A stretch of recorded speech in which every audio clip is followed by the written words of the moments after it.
Müqayisə cədvəlindəki doğru fikri müəyyənləşdirin. O şəxs əvəzliyi kimi, o işarə əvəzliyi kimi.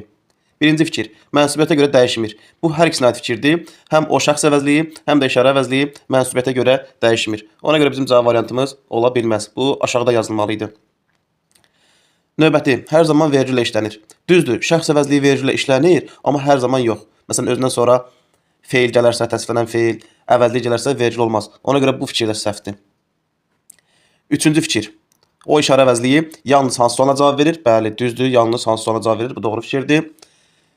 Dördüncü, müstəqil cümlə özü ola bilir. Bu da hər ikisinə aiddir. Ona görə ortaq fikir olduğu üçün bu aşağıda qeyd olunmalı idi. Bu da belə. Növbəti ortaq fikirlərə baxaq. Amonim əvəzliyidir. Bəli, hər ikisi amonim əvəzliyidir. Çünki həm işarə, həm şəxs əvəzliyi kimi işlənə bilir. 5-i də götürərik.